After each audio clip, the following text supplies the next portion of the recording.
Okay, it is Wednesday, December 2nd, and this is for Regional Cuisine. And today we're going to be making St. Louis style toasted ravioli. It's not really toasted, they're deep fried, but that's okay. That's what makes them delicious and yummy. So we're going to set up what we call a standard breading procedure first, right? Because we need to coat the raviolis before they go into the little deep fryer that I've got set up. So I've already got my fryer over here on the counter set up, 375 degrees. So it's preheated, it's good, it's ready to go. So I'm going to set up my trays to put in my flour, my breadcrumb, and my egg mixture. So that is what consists of a standard breading procedure. So I've got these little trays here. That's what these are actually for. Nice and thin, but a nice wide opening space for dipping things.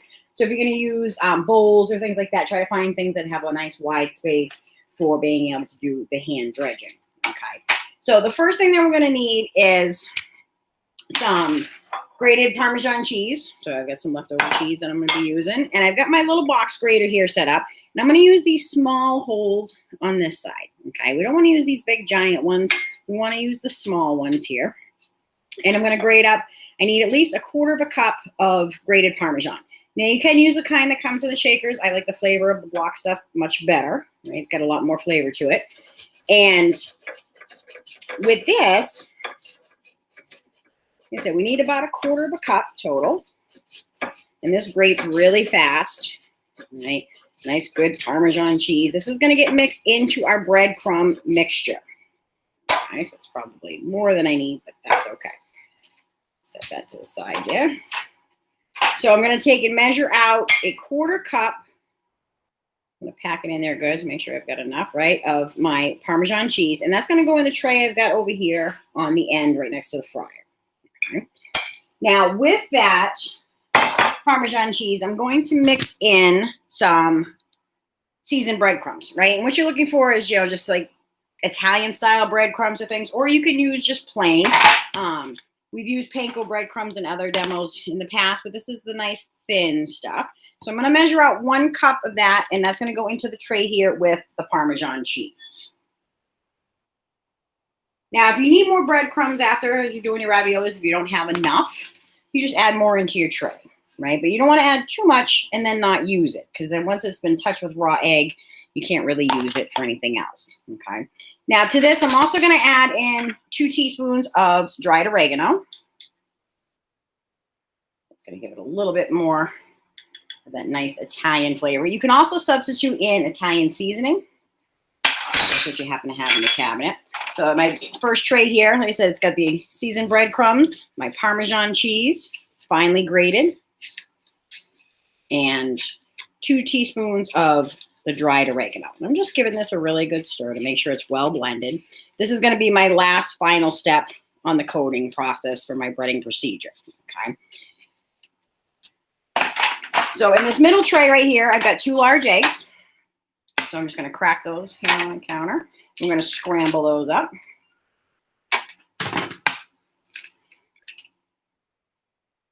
This is going to help the breadcrumbs to stick to the raviolis. So you just want to break up those yolks and give them a quick scramble. And then this first tray, the first step of this is going to be just some all-purpose flour. Okay. Just want to make sure that these are well blended. And if you need more egg, you crack another egg, right? Just add in 1 at a time, depending on how many you're making. Okay. But this way, we're not wasting anything by doing it a little bit at a time. So I've got my 1 cup measure here and my all-purpose flour. I'm just going to scoop out a nice level cup of flour into this first tray. Like I said, you can use bowls or plates or anything that has a little bit of a concave kind of shape to it, and that will help hold the liquid in the dry end. So I'm going to add in a little bit of salt into my flour and just a little bit, really good grinds of black pepper. Okay, and you can use that from a shaker. That's fine. I like the fresh ground black pepper better, so it's got a little bit stronger flavor to it, right? And I'm just stirring this into my flour. So that's my salt and pepper, right? So I'm just adding layers of seasoning. So then I've got my egg mixture, and then I've got my Italian breadcrumbs with the Parmesan cheese and the dried oregano. Now, so today I'm going to be working with little small raviolis. You can use the larger ones. You can use the round ones, square, doesn't matter. Okay, so I've just got a bowl full. I thawed these out. These were frozen. Okay, they're gonna fry faster if they are thawed out. Okay, they do tend to get a little sticky, so just be careful peeling them apart from each other. So that way you don't want to have any major tears in them. Okay, if you do, you might want to skip that one. Now these can either be cheese-filled ravioli or beef-filled. You know, I've seen them with cheese and spinach, whatever flavor you like. It doesn't matter. Okay, whichever one you prefer. But we're going to go through this process of breading them before they go into the fryer. Okay, so that starts with the flour. Okay, so we're going to take some of these. I'm just separating these out from each other.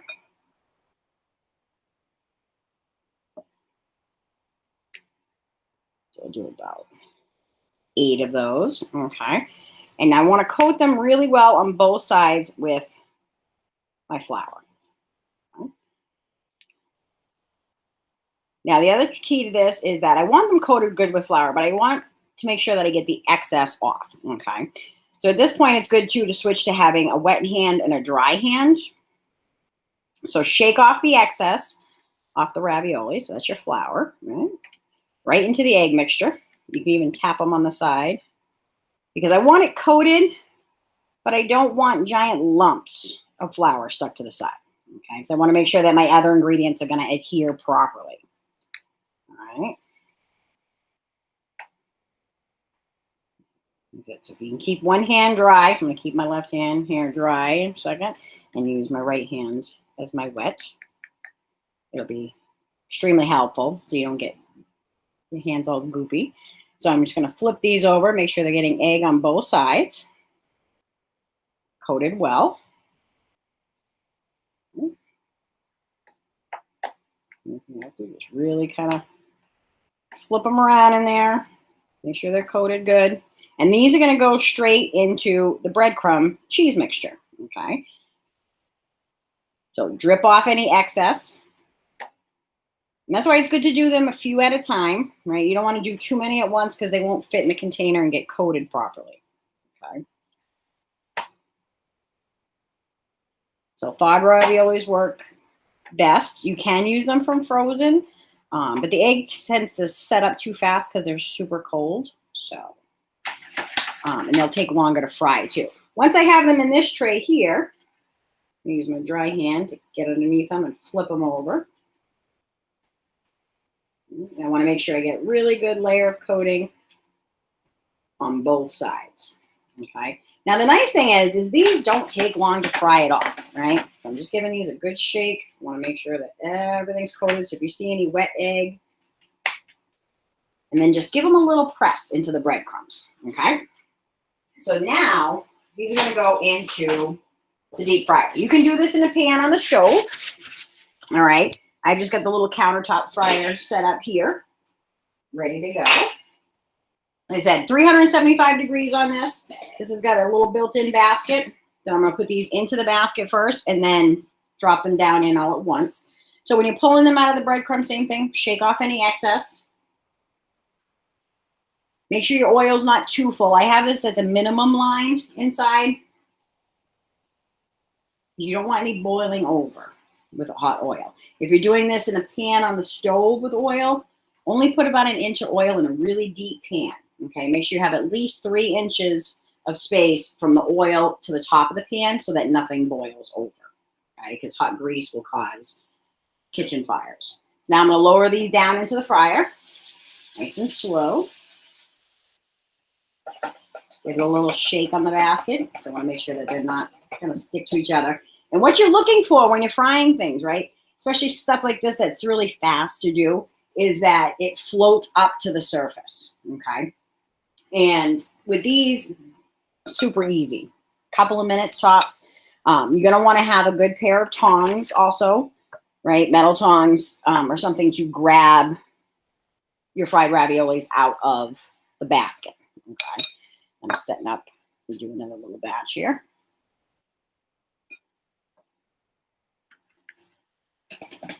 All right, so I'm going to bring you guys over so you can see that they're already starting to come up.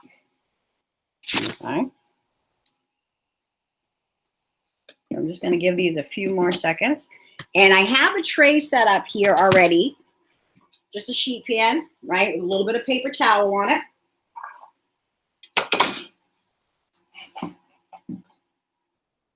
So now these are all starting to float up to the surface. That's going to be good. Okay. So I'm just pulling the basket out, and I'm letting that drain for a minute. That way all the extra oil goes back into the fryer, right, and not on my paper towel. So that way I'm going to be doing more than one batch today. Right? So I'm draining off that excess oil. Okay. And then you just want to place your raviolis right on your tray. Okay. You can lay these out.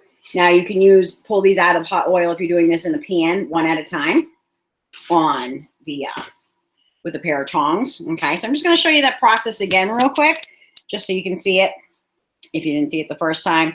So the raviolis are thawed. It's still cold, but they're just going into the flour that was seasoned with the salt and pepper. Okay, give them a good shake. Shake off our excess. And the more you do these, the faster you'll start to get. Right? These are a great appetizer.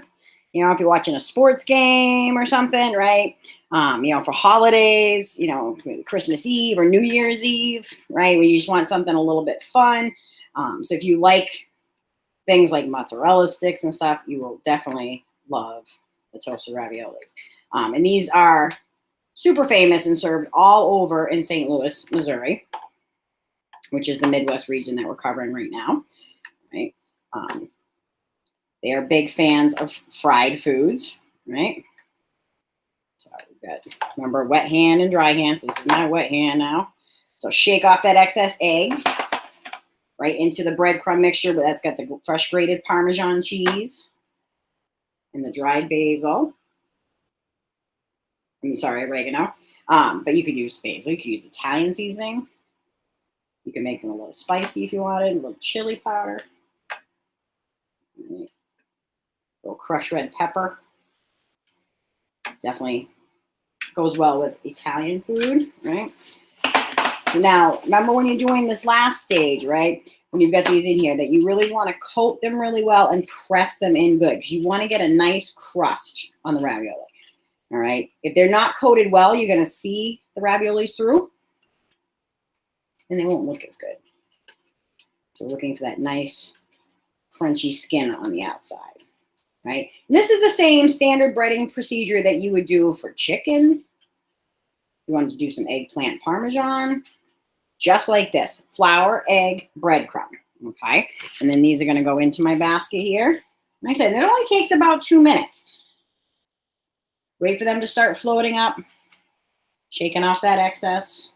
Okay. And I'm layering these in the basket too, so that they're offset from each other, so they'll float away from each other as soon as I start putting them in the oil. Okay. There we go. Remember, when you're putting this in the oil, like I said, if you're doing this with tongs into a pan of oil on the stove, just add in one at a time carefully.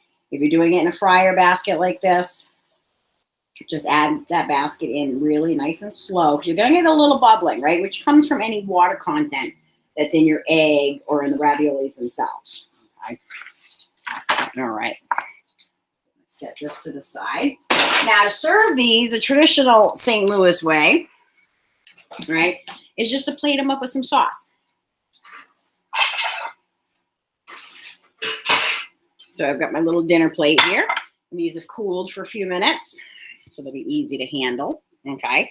So here's your toasted raviolis. Look at those. They're beautiful, right? Super crunchy, crispy. You can see all those herbs on the outside, right? So you can take a plate of these.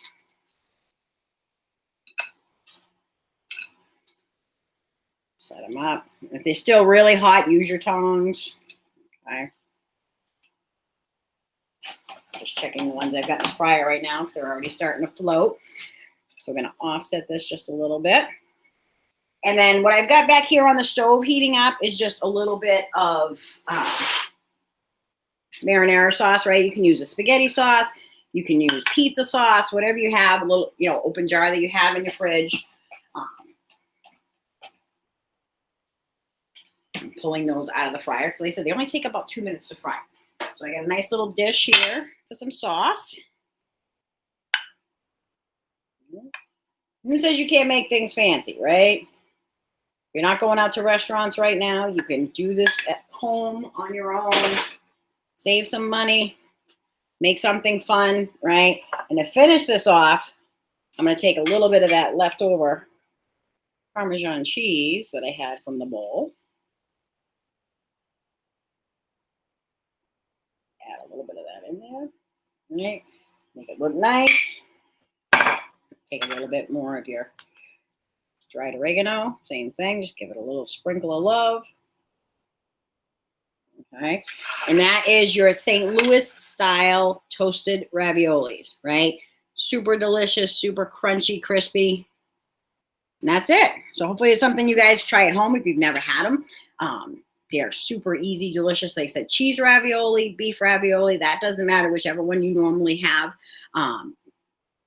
Just whatever sauce you have on hand too, spaghetti sauce, pizza sauce, things like that. A little bit of Parmesan cheese, breadcrumbs, egg, flour, and you're all good to go. All right, that's it for today.